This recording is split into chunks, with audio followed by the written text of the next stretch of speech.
An anime convention took a wild turn when a well-known cosplayer was arrested for allegedly making a bomb threat. This is just a wild allegation, and wait till you hear what prompted this. We are bringing on retired NYPD detective Tom Smith to talk about this alleged threat. Was an arrest justified here? And how do you provide overall security at a massive event like this? Welcome to Sidebar, presented by Law&Crime. I'm Jesse Weber. Conventions can be exciting, right? Lots of people, different booths. Sometimes we can see famous people. Hey, we got CrimeCon in Denver this week, and we're all going to be there from Law and Crime. Hope everybody can come out. We can check everybody out. But you know what you don't usually equate conventions with? Threats to blow up a competitor's booth. Yeah, I don't really see that too often. Alleged crimes like that. But that is what we are talking about in Texas. 25-year-old cosplayer Kendra Noel Manning is accused of doing just that this past weekend. She is known by the name Kit Noel. Reportedly, she's pretty big on social media. She reportedly has over 100,000 followers on TikTok, more than 16,000 on Instagram, dresses up like popular characters from DC and Marvel. Well, there was this convention. It was the San Japan Anime and Gaming Convention, and the website describes it as, quote, San Japan is the largest anime and gaming convention in the South Texas region. We take place at the Henry B. Gonzalez Convention Center in San Antonio Grand Hyatt in downtown San Antonio on Labor Day weekend. San Japan is a fan-run organization providing an annual anime-focused convention. Remember that you're also helping us supply high-quality entertainment and education while fostering a safe and fun environment for all of our attendees. Be a part of our cause, striving to cultivate an acceptance and appreciation of anime and related fandoms. But here's the problem. Manning was arrested on Sunday for publicly commenting on an Instagram post that she would be planting a bomb in their booth today, referring to this drink. Yeah, let me explain this. It's not great. This was apparently in response to some comment criticizing Gamer Sups, which is an energy drink that's marketed in the streaming community. And the comment online that Manning apparently responded to was an Instagram story that read, "Bleep Gamer Sups, entitled Weirdos." And according to the New York Post, someone attending the convention saw Manning responding to this, as I said what the post was, that she was going to blow up this booth, or allegedly blow up this booth, and saw this as a legitimate threat, reported the post to the management team at the convention, and they then contacted police. And instead of showing up in her planned Harley Quinn outfit, you know, the Joker's girlfriend, she wasn't let into the event. Instead, a criminal trespass was issued, and she was arrested. And according to reporting from outlets like KENS5, Manning admitted to making the comment. So Manning has been charged with making a terroristic threat to impair public service. That is a third-degree felony. It's defined as a person commits an offense if he threatens to commit any offense involving violence to any person or property with intent to cause impairment or interruption of public communications, public transportation, public water, gas, or power supply, or other public service. I think it carries up to 2 to 10 years in prison. We definitely wanted to bring you this story, so let me thank Upside, our sponsor, okay, for making this happen. Upside is great. It is a free app that gets cash back when you buy daily essentials. So I pump my gas, I can use Upside. I go out to lunch, I can use Upside. Get something at a convenience store, I can use Upside. And why not get cash back when I do all these things, right? This is actual, real cash back. It's money that appears in your Upside app that you transfer right into your bank account. Once you have the free Upside app, you claim an offer for whatever you're buying in Upside. You pay as usual using a debit or credit card. You follow the steps on the app, you get paid. To find out how much you can earn, click the link in the description to download Upside or scan the QR code on screen, but make sure to use our promo code SIDEBAR because you'll get an extra 25 cents back on every gallon on your first tank of gas. Now, according to the New York Post, she was released from the Bexar County Jail on a $35,000 bond. So now we got to talk about this, and I want to bring on retired NYPD detective Tom Smith, who's the host of the Gold Shield Show, joins me right now. He's going to be in CrimeCon. Are you also providing security for the event? Are you looking around? No, I'm off. You're off. You're off. Just enjoying promoting the show. Before we get into this case, but though, conventions, right? Convention centers, these big events, it feels like a nightmare from a security point of view. Is it?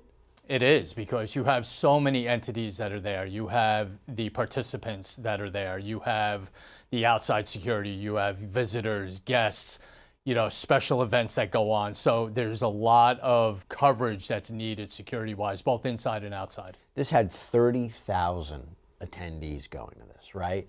How do you guarantee security?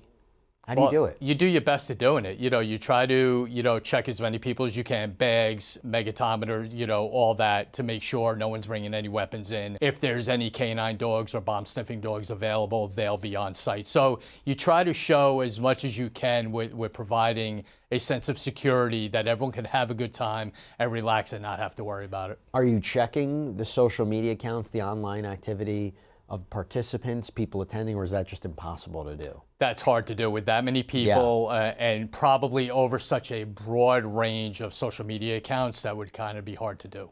And how important is the public in this? I mean, here you had somebody who saw the comment, reported it to management. They then contacted police. See something, say something. Is that critical in these kinds of conventions? Oh, absolutely. It's critical every day. And I'm glad someone did it, because you have to take all these threats serious, whether they're online or in person or whatever. And that's what this person did. They saw something they didn't like. It was strange, it was dangerous, and brought it to the attention of the authorities, which is exactly what you should do. And what did you make of the response, not letting her back into the convention, criminal trespass, and then an arrest? It's the right response, because you can't just think you can get away with that. It's 2025. You think someone would have enough knowledge that you can't just make a threat like that, an overall threat in a building with so many people in an event like that, and not pay the consequences. So I think their response was right on, because you have to take things serious, Jesse.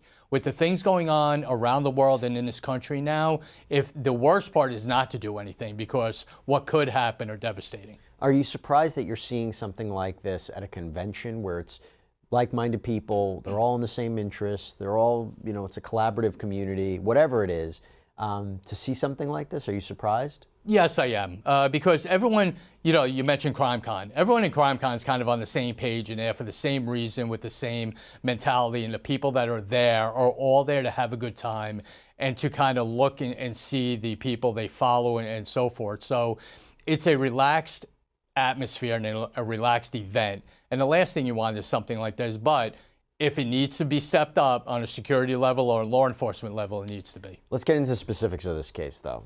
Do you think an arrest was warranted here? Why do I say that? Was she really being serious? Was it not just a joke? Because let me just throw this out there. I looked up some other cases in Texas that had a similar charge. There was Martin Rivera Perez Gonzalez, who was hit with the same charge for allegedly sending a bunch of emails to 50 different people, writing that if he didn't get money, he would begin what he called Operation Kill All Citizens. You say that to me, I say, that feels like an overt step. That feels like an overt threat.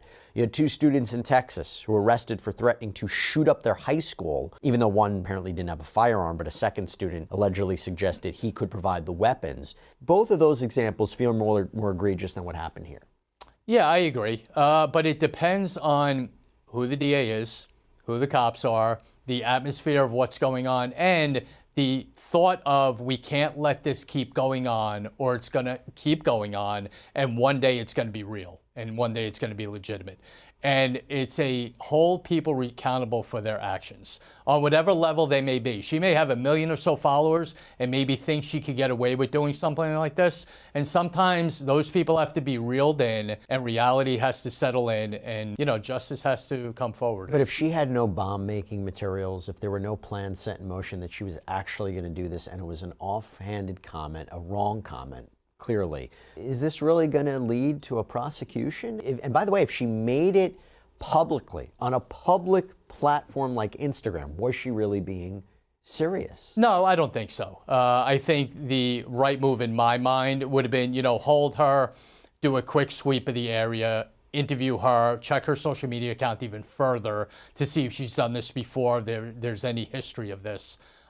Interview the people that she did put the threat out to, if it ever happened before. And then, could, a trespass summons, kick her out for the day, something like that have taken place? Sure. But we don't make those decisions, and the people that do, that's what they came up with. So you have to investigate everything. You have to look at everything. How would you interview her? What would that conversation look like? You know what? With me, I'm very low key when I need to be, and it would have been like, "What are you doing? Like, what'd you do? and just get a truthful statement out of her about what she did, admit what she did, make sure again, hey, let me see your social media account, show it to me, make sure there's nothing else like that on there, and then go and interview the people that she actually put the threat out to. Their relationship, is there a history there? Did you take it serious? Were you really in danger, you know, of your life? Or was it just, well, you can't say that to me, I'm gonna get you now. So there's an array of things I would have done differently, but I'm not there. No, but that is interesting. Like you say it in a way like, okay, what did you do? Like almost like, okay, I'll explain it. Like this was all taken. She might be more forthcoming with information than if you were to come in, you know, very strong and say, you're facing a third-degree felony. Like, tell us what, like, that actually, that's an interesting technique. Are you surprised she allegedly confessed? Now, to be clear, I can't tell from the reporting if she just said, yes, I made that comment versus, yes, I made a threat. That's different. That's very different. You know, and then again, that's all part of just the interview that you're going to go through. And when you're trying to get something like this out, a more relaxed interview is going to go over better. Even, you know, throw a joke out there like, I didn't get dressed up. I'm sorry, I'm not dressed up today to interview you. You know, something to kind of break the levity and bring it down a little bit to just getting the information out there that's necessary to either further the investigation or conclude it. By the way, social media sometimes can be a cesspool. It can be a toxic playground where people say all different kinds of comments to each other. How do police actually, they can't investigate everything. So what do you do? I mean, I'm sure even if I were to go on Instagram today, I'm sure whatever accounts, there's probably threats for people who, particularly polarizing figures. If you look in the comments section, there's probably threats or you know, questionable comments. How do police choose what to look at and what to investigate? Does it take somebody who's connected and be like, hey, I saw this, I'm bothered by it, I think that this is something? Is it knowing that two people are going to be in the same area? I mean, how do you investigate everything? It depends on why you're investigating it and why you're looking into that social media account. You know, the history of the threat, the history behind the threat, the person, the people involved, you know, what's going on in that area at that time. Are there more threats that are out there? So a lot goes into looking at social media threats. And then you get into the fine line of the First Amendment, you know, and was it real? I have the right to say anything but not cross that line. So law enforcement always has that line to kind of straddle when you're looking at social media accounts, when there's threats involved, to get more of a background of why you're looking at it and the parties that are involved. Are you surprised what people post these days on social media in terms of thinking about liability, potential liability? Oh God, I'm shocked all the time. And what's even more shocking is some of the things you see put out there that go through and then some of the things that are taken down. So there's that weirdness in the social media world of what's actually a threat or what these platforms conceive as a threat when either blocking it, taking it down, or letting it go through. So they have a responsibility as well to filter through what's being posted on their platforms to make the realization or determination whether it's a threat, whether it's real, or whether it's just a statement. What's the next part of this investigation? You talked about interviewing the different people involved, but do they keep an eye on Manning and see what she does next? They may. They may have someone, you know, kind of saying hello to her, you know, through the course of another convention or something just to make sure it doesn't happen again. Do I think she's going to learn a lesson from this? I hope so, because maybe she's getting the reality check that threats are taken serious and they have to be checked out to the fullest extent.